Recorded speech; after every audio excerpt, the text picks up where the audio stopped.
Whether it be through personal experience or the standard cliche in a movie, I want you guys to imagine a scenario involving an attention-needy student asking the annoying question to their teacher, why are we ever going to need to learn this?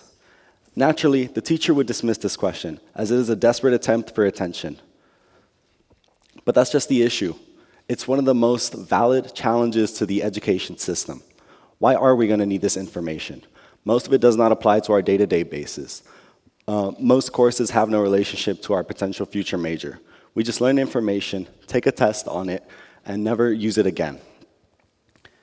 Now, let's consider the fact that in America, most educated children have their childhoods focused on education. From roughly age 4 to age 18, children base their lives off of this concept. And as we all know, childhood is an important time for the development of one's mind. Is this really the lesson we should be learning? Good evening, everyone. My name is Sinan Kekic, and today I will be presenting on how we as high school students have been conditioned to memorize educational material. So when I set myself on this topic, I wanted to get my bearings straight by giving myself a question to answer. And so I developed this. How does the technique of memorizing affect the way in which students apply the course material? Now, before I even begin to answer this question, I do need to clarify a distinction between two commonly misassociated words, memorizing and learning. See, as defined by Merriam-Webster Dictionary, the act of learning is to gain knowledge or understanding of or skill in by study, instruction, or experience, whereas memorizing is defined as the act of committing knowledge to memory. Essentially, the difference is that when it comes to memorizing, that's only looking at information and being able to retain it and recite it, which does not necessarily imply understanding, just like learning does. Now, to really explain the difference, I would like to cite an example of this in the classroom. In an article that I read titled, "When Memorization Gets in the Way of Learning," by Ben Orlin, the author, a calculus teacher, recounts one of the experiences he had with one of his calculus classes. At the beginning of the year, he asked all of his students who had already taken pre-calculus what the value of sine of pi over 2 is equal to. Instinctually, they all responded with 1, which is correct. And so by that basis, he assumed that his students were well familiar with the concept of sine, so he decided to skip past that review. However, as he discovered later on in the year, they didn't actually really know what sine was or why sine of pi over 2 was equal to 1. They only memorized that fact. Apparently, they didn't understand why any of that actually existed because they only memorized the fact that sine of pi over 2 is equal to 1, whereas they didn't bother learning it. And so this not only affected the performance of the students, but it also affected the way in which the teacher structured his class, because it would have been easy to do a simple recap of the basic trig functions, but he decided against it because he thought his students were familiar with it, presenting the illusion of knowledge. But leading into a more in general example of this is the idea of standardized testing. Now, with almost all core classes, there is some form of standardized testing at the end in which students have to take a final exam to determine whether or not they have passed the course. And obviously, this puts so much pressure on students to pass this exam, so much so that it has had an ironic yet unfortunate effect. For one, it starts to cause students to start cheating in order to pass this exam, because they're just looking for an easy solution on how to pass this exam. They don't really care for learning. But even for those who would not resort to cheating, they resort to a studying method such as memorizing into forgetting. See, because these exams, that's really going to be the only time they ever have to apply this information, and so they'll just memorize enough information just to pass the exam. And then once that course is done, they'll discard that information from their memory as if they never learned it, because the thing is, they never really did. But even that alone cannot be blamed on the students.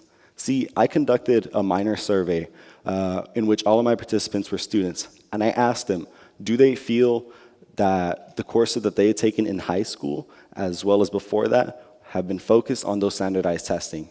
100% of the participants responded with yes. And why is this important? Well, it shows that the focus of education has shifted.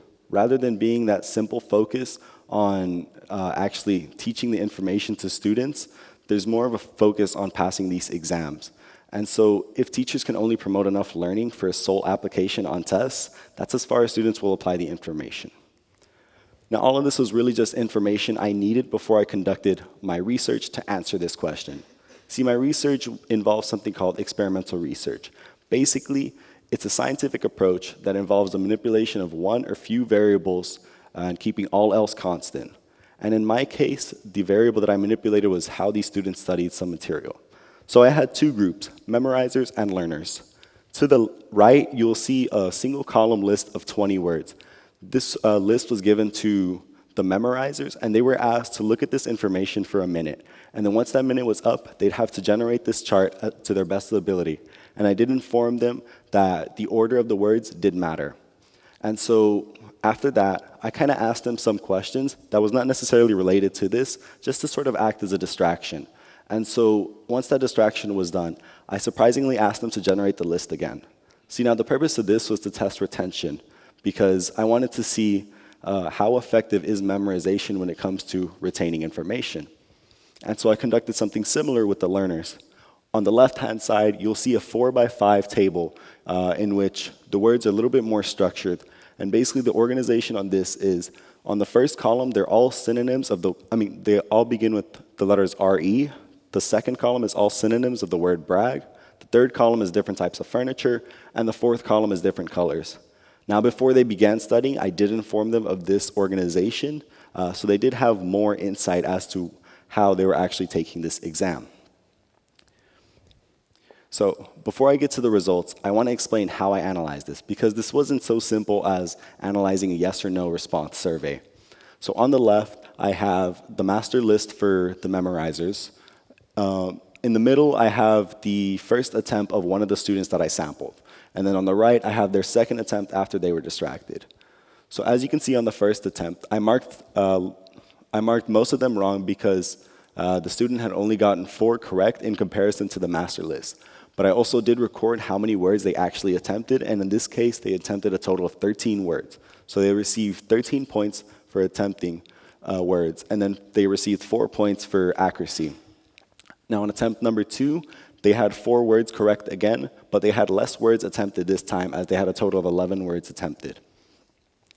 And as I suggested earlier, I was testing for retention. So basically how I did this was I looked at the words that were found on attempt number 2 and then compared them to that of attempt number 1. And I was just basically trying to see which words are consistent in between attempts. Whether or not the word was right or wrong in comparison to the master list did not really matter. So in this case, the student had kept 9 words consistent in between attempts. So that was 9 out of 13 possible words to keep consistent, totaling to 69% for their retention rate. And another thing I did record, because I did find this interesting, was that some of these students responded with words that were not found on the original master list, such as on attempt number 1, number 13, they attempted the word carpet, which was not on the master list. And then on attempt number 2, they attempted the word restoration. And so I decided to note that down, that those 2 new words that were not previously found. So leading into the whole group analysis, I conducted that same analysis for every single participant, and that was very tedious, but I basically got these results. So as you can kind of see, in basically every category, the learners performed so much better than that of the memorizers. And even looking at that column of new words introduced, although that may seem bad because they have more words that were wrong because they were not found on the master list, the thing is, it's actually a good thing, because it shows that they were at least inclined to attempt some words, whether or not they knew it was right or wrong. Because exams nowadays are not just multiple choice, they're free response questions. So if you at least have some understanding, you're more inclined to take a guess as to the answer, and there's a greater possibility of you getting it right compared to not attempting any words at all. So before I get to my conclusion, I do want to say this isn't a mere attempt of me trying to bash the education system. I think that the education system is very wonderful. It leads to innovation. Innovation in fields like STEM, which lead to efficiency, and also medicine, which can prolong and save lives. But the thing is, I simply push for reformation as a solution. The solution to this problem can only be found with the world of educators and students. Up here, I displayed something called Bloom's taxonomy. Basically, Bloom's taxonomy is a hierarchy of teaching methods organized by the level of complexity and specificity in terms of application of materials. Now, in my research, I only covered 2 levels on this, remembering and understanding, and you saw such a drastic difference between the results on those. So the challenge that I offer to the world of educators and students is to start pushing for higher levels when it comes to studying, because the thing is, students need a reason to look at this educational material outside of standardized testing and actually apply this information to their lives. Thank you.